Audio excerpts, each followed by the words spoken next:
ukulalela iphimbo lamoya ongcwele. uNkulunkulu before asebenzise ama-leaders to communicate his message, uyakhuluma nathi kube ikona ukuthi asikho esimweni esifanayo nesihleleke enough to receive izinto uNkulunkulu azisho kuthina. Ubone ngomunye ethi umuntu wami uyangifundisa mina iBhayibheli, mina ngiyakwazi ukumuzwa because uyakwazi ukuthi angikhokhele. Omunye athi hayi umfundisi ushumayela kamnandi, ngiyakwazi ukumuzwa. Noma ke omunye athi hayi usizwe uma ekhuluma into ngiyashesha ukuyizwa. Before umuntu wakhe nomfundisi noma usizwe akhulume, uNkulunkulu uqala wakhuluma naye lowo muntu wangakwazi ukumuzwa. I hate to make this example risky futhi nabantu bazodane beyithande, kanti that is not what I meant. Ukumbona umuntu bengakokholwa uzothi mina abakithi abangasekho noma hlasimpe idlozi lami liyakhuluma nami. Kahle kahle lowo muntu usuke engaboni, usuke kuNkulunkulu lo okhuluma naye, yena utshela umuntu wakubo sewalala. Masithi hayi kuthiwe kwathi, noma ke uma engezwanga lutho engasezwa lutho ahambe aye komunye obonayo, afika amtshene ukuthi hayi but basically loyana uyahamba uyothola kulo ombulelwayo ukuze ambulele ukuthi bathini, but not really ukuthi bakhulume naye loyana ngoba bamazi vele, but bakhuluma nalo ngoba lo akamile kahle akasakwazi ukuzwa. Well ke umuntu othanda ukungilalela uzongilalela, kodwa ngiyazi ukuthi uma ngenza le example baningi abazisheshe bezwe. Kahle kahle ke angifuni ukuma lapho. La engifisa ukuya khona ngifisa ukutshela ukuthi uNkulunkulu uqala akhulume nawe athi no, don't do it. Do it. This is what is happening. The more you listen to umoya ongcwele, as the more indlela yakho izinto zibe clear. Ngale nkathi ziba clear, wena uyakuya ngokunqoba endleleni yakho. Ngale nkathi ungamlaleli, izinto zakho ziba blurry. Ulibele wenza ama mistakes akhostayo akwenza ube delayed, noma akwenza ukuthi kube nzima to recover from what you are losing, because you do not listen to umoya ongcwele. SekuNkulunkulu lo okhuluma nawe. Remember, when izinto iqabuka manje, uNkulunkulu knows everything, including the traps that are set against you. uNkulunkulu uma ukhuleka athi khulekela next week lakho noma khulekela usizwe, uyazi ukuthi you were not planning on praying for usizwe, you were not planning on praying for next week lakho, but because yena uyabona ukuthi uzoba buthakathaka lapha bazoku-attack-a, and then uyakutshela ukuthi khuleka kanjani. Most of the times uma uzokhuleka usemzweni yakho ngoba nakho udiniwe noma uset noma ujabulile, sometimes it doesn't mean ukuthi uNkulunkulu lokho uyakuzwa. Uma hlasimpe ukhuleka ngoba nakho usumemorize ama-scripture nama-verse, it doesn't always mean ukuthi uNkulunkulu uyakuzwa. Kodwa uma ukhuleka usentandweni kaNkulunkulu and you know ukuthi la ngikhona uNkulunkulu iyona into ayifunayo, that's what God wants, for us to stand in the truth and pray in spirit ukuze ezokwazi ukuthi move us move us. The prayer which is said in spirit and in truth is able to combat imoya ekubophile, ekuvimbile. Angazi ngawe. But mina engikhuluma ngenze lama video sengiyisitha kubantu abaningi ababona lo msebenzi engiwenzayo ngokukhuluma nje kanje innocently abakuthandi. So ngifisa ukukutshela ukuthi lezi zinto lezi engikhuluma ngazo uNkulunkulu akayinikezanga omunye ukuze mina ngikhulume ngazo, uyinikeze mina zidilizwa ngalesi sikhathi engikhuluma ngaso.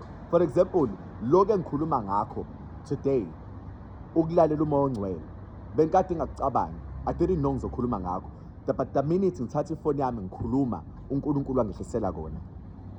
Sometimes uNkulunkulu uzokunikeza message that goes with time, that goes kubantu on different levels. Ifike ithi build abesilisa nabesifazane nezingane, abafundile nabangafundanga, abagqilazekile nabakhululekile, abanemali nabangenayo, ukuze kubonakala ukuthi message kaNkulunkulu. That is what we need. So now when simlalela umoya ongcwele ukuthi what should we pray about, what should we speak about, how should we worship, how should we walk, dress or do things, he knows. Phela hayi ukuthi ule kude, uNkulunkulu is right here in all of us. It's very much important that we should listen to him. Just today, ngivukile, so yesterday I went somewhere with space nje sobumnyama where people are drinking and enjoying themselves. I sat down, I observed. It's not the first time I went there, nor the second time. I go there from time to time, but I do not drink, I do not participate kule nto le abayenzayo. But ngiyababuka ukuthi ubani already ukuthi akhulule. The minute I walk in that place, definitely I know ukuthi I walk with the presence of God. Ngazi ukuthi nabantu ababoshiwe would realize ukuthi I'm not one of them. Ngihlale phansi, ngithenge coke, ngihlale phansi ngiphuze, ngingayiphakamisi, ngizehlise, kodwa ngingeneke. Ngize ngomuntu ke sezokhuluma istory sakhe ke sechaza ukuthi uNkulunkulu umfuna kanjani, ngasathanda ukuphuza and so on and forth. So there is somewhere I'm going. So yesterday I walked in there. You'll be surprised ukuthi in most places demons are allowed, but Christ is not. Qonda ukuthi uma ngabe uyisitha sika Jesu wamkelekile, uma ngabe uJesu uhlanazela iqiniso lakhe wamkelekile, uma ngabe uhlambalaza igama la Jesu wamkelekile, uma ngabe isiphambano sika Jesu upside down wamkelekile, uma ngabe wena wenza noma kanjani wamkelekile. But uma ngabe umuntu kaNkulunkulu, you are not welcomed. They immediately sense ukuthi you are a threat. Well ke yonke imali yamkelekile. Walking in there ukholwa kwami vele kubalanced. Futhi nami ngazazi ngimnguphi nakho. It doesn't matter how people view me, but I know ukuthi at the same time uJesu lesikhuluma ngaye had to go hlala nabantu abadayisa ngomzimba, nama-tax collectors ney'dakwa, and he was not afraid to reach out to those people. Unlike us today, siyayivalela endlini, sijaje wonke umuntu that is able to reach out kwabanye. So having to walk there, akhala omunye athi ayingeke lo, ngeke sisakwazi ukumnqoba lo, seyiminister kakhulu ephezulu, lo ngeke uyasinda. Lapho ngiyathula ngamabomu, but I'm pretending ukuthi angimuzwa.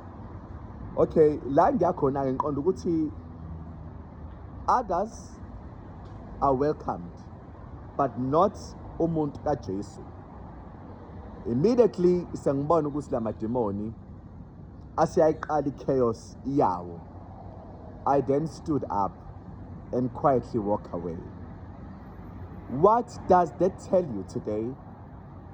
It should tell you ukuthi la uNkulunkulu engena khona, the atmosphere changes.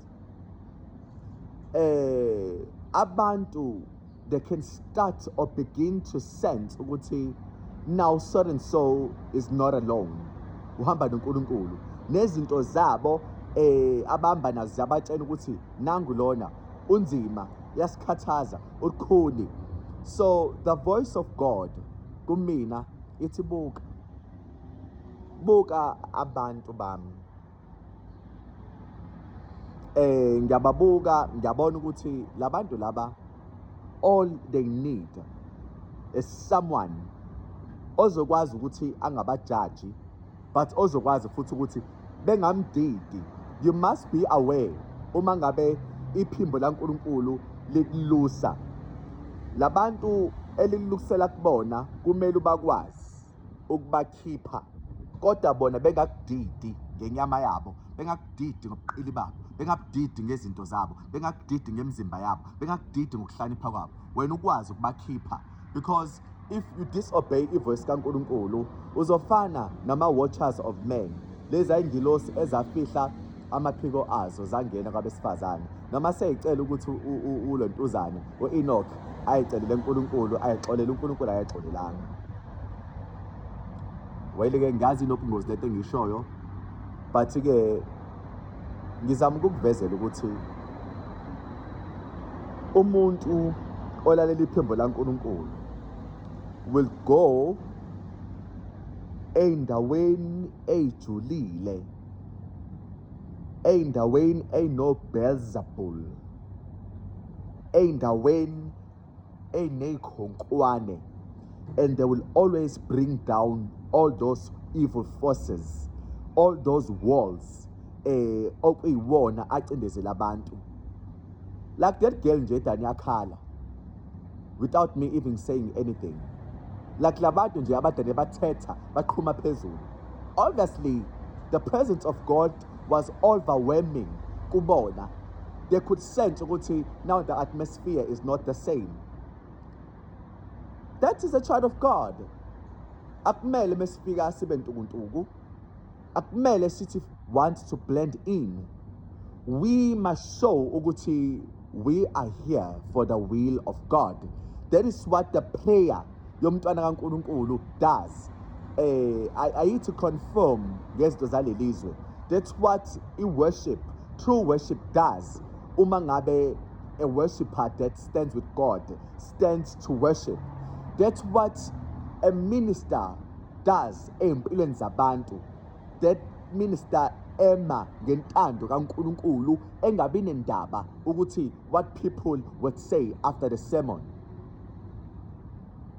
Will the Holy Spirit truly continue to speak with you uma unendaba ukuthi abantu bazothini? I guess bheka uJesu. What did Jesus said? Jesus said, abantu abaphilile abamdinga udokotela kuphela yilabo abagulayo. Ngizama ukukuvezela another picture mzalwane ukuthi uma ngabe umlalela umoya ingcwele, uNkulunkulu will not only send you kubantu abale phezulu, uzokuyisa nasey'ndaweni ey'nzima. For example, uma ngisegugudlamini eThekwini, abantu laphayana badlela iy'nto zabo, ngiyasebenza khona, ba-violent, anginendaba, kodwa ngiyazi ukuthi uNkulunkulu uyaze angithume laphayana. Uma ngabe engekho, uma uNkulunkulu esethi now usudlalile kwi-provincial a state now wadlala locally. Locally, there are territorial spirits stronger than the provincial spirits, because the provincial spirits sometimes do not really understand who you are, where you come from. Koda, the local spirits have guarded the places for quite a long time, and bayazi ukuthi bona they must defend their place. What I'm starting to say kuwena ukuthi uma ngabe uNkulunkulu ekuthuma empilweni yomuntu oyomlanda laphayana eguleni kwakhe ebumnyameni, you must know ukuthi fear is not the choice. Wena themba uNkulunkulu ukuthi uzokuyisa laphayana aphinde futhi akubuyise uphila naloyo yomlanda.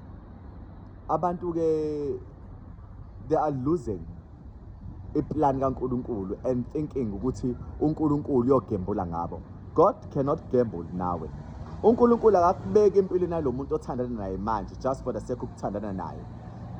Ufuna wena umfundise ngoKristu. uNkulunkulu akakunikeza umngani just for the sake of giving you a friend. Ufuna umfundise uKristu. uNkulunkulu akakunikezi izingane just for the sake okunikeza izingane. Ufuna uyifundise ngoKristu. uNkulunkulu akakunikeza ama business associates or anyone for that matter just for the sake of giving you. Ufuna ubafundise ngoKristu. You should preach a living Christ kubona labantu. Uma uNkulunkulu esekuthemba enough esethi go locally endaweni zalaba who are guarding this space, sefuna uyobalanda. Hamba Moses uyobalanda, hamba uyobakhulula.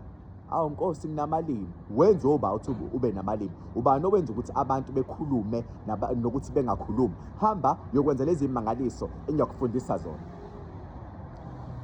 Uyobalanda labantu. Abanye bayithanda izinto zabo kodwa bazi ukuthi they are not good for them. But wena uyalaphayana with a force kaNkulunkulu to confront legion amadimoni amaningi. You are confronting them ngegama kaJesu.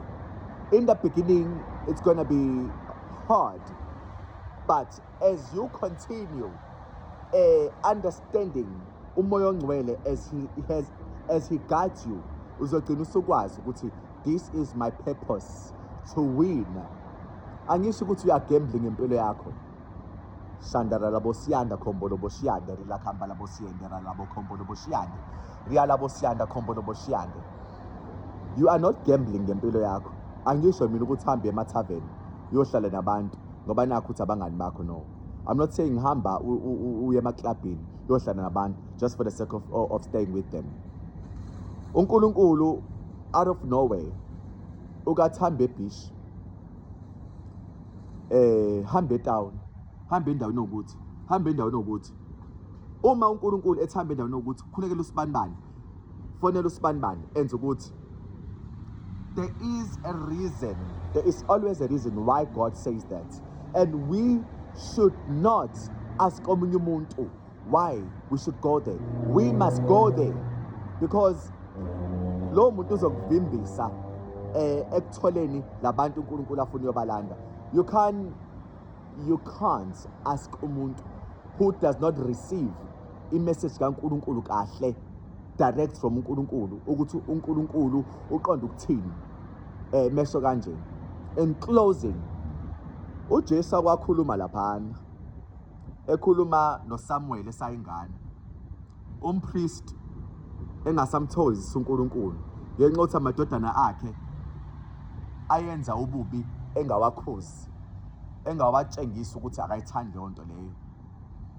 Wathi Samuel, wavuka uSamuel wabuza lo mpriest ukuthi ungibizelani. Kwazi kwabe kathathu, wathi no, ngoba esebona umpriest ukuthi uSamuel ubiza uNkulunkulu. Wayesethi ithi Samuel, khuluma nenceki yakho Nkosi, inceki yakhe ilalele. And then wasakhuluma na uJesu.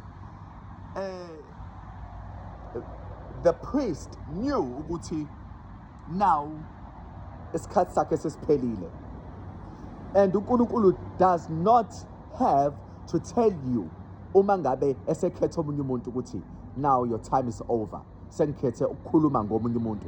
So if wena uNkulunkulu ekhuluma nawe and you go uyobuza umuntu uNkulunkulu angasakhulumi ngaye, lo muntu uzokudukisa and you won't be able to receive the right message ngoba lo muntu uzokuphazamisa enomona ukuthi uNkulunkulu akasakhulumi nawe, sekhuluma nawe. There are many people mina engibabonayo ukuthi banobutha ngenxa ukuthi uNkulunkulu ukhuluma through mina nokuthi uyangisebenzisa futhi nabanginendaba, and futhi ngiyazi ukuthi njengoba engabasebenzisi I don't have to suck up kwi-power yabo to try and be apologetic. They must as well fight to follow God.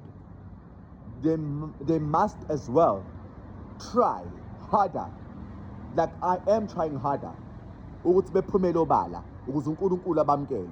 So uma uNkulunkulu engakhulumi ngabo engabasebenzisi, that is not my burden, it's their burden. Mina ngikhetha ukuhamba noNkulunkulu, nabo they must exercise the will of God for God to accept them and help them and then purify them and then speak nabo. Uma engakwenza uNkulunkulu lowo ngeke ngiyimise imission kaNkulunkulu just because ngifuna ukwamukelwa abantu. So neither should you.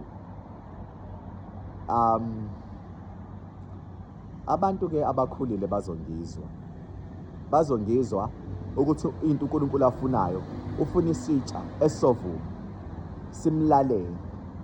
simlalele lakhala iphimbo ehlahleni. Moses isihlahla sivutha kodwa singashi, wasondela sakhuluma, khumula imbadada zakho ngoba lo mhlaba omi kuwona ungcwele. That is God speaking to us. For you ukuma kwi-presence yami, do away nobuwena. uNkulunkulu is going to take you places, many places, and usazo investa kuwena uze ukwazi ukuya phambili kakhulu, uze ube mdala. uNkulunkulu is very loyal kumuntu obamba intando yakhe, very loyal. Wake wathi Davide, ngizokubusisa Davide, nezulwane zakho zobusiswa ngenxa yakho. Kwala noma indodana kaDavide isithola abanye onkulunkulu, wathi ngoba usuphendukele kwabanye onkulunkulu ezinye izizwe ngeke isabuso wena zonke, kodwa indodana yakho ngiyawuyenza ibuse esodwa. Indodana yakho ngiyawuyenza ibuse esodwa isizwe ngenxa yenceki yami uDavide. So I'm trying to say uNkulunkulu uthembakele along the way when he leads you. How many people have spoke really bad ngami, nabakhubekayo ngenyama yami, bekhuluma izinto abayithandayo? Never once God left me. He stood with me nanamanje to prove ukuthi uma emkhetha umuntu esebenza ngaye, he knows what he's doing. Noma sebekhuluma kabi abesifazane nabesilisa, God never left my side. Nalokho bengithwala, engimotivator, encourager. Uma ngiduka ethi sizwe, wake up, nginawe, I'm not going anywhere. So that is God. Ngikhulume noNkulunkulu, ngihamba endleleni, ngimuze nami ekhuluma enhlizweni yami. Noma ngilele akhulume nami ngikhulume naye. Siyakhuluma njengoba kukhuluma abantu ababili, nami uNkulunkulu uyakhuluma nami. Sometimes akhulume ngemicabango yami, sometimes angikhokhele in every way. So ngizama ukutshela ukuthi it is true, it is happening. uNkulunkulu ukhona. Some of us experience, some of us are in him, are with him. So believe, and when you have believed, never ever ever unbelieve what you believe. Benganda kodwa ngizomala. May God bless you.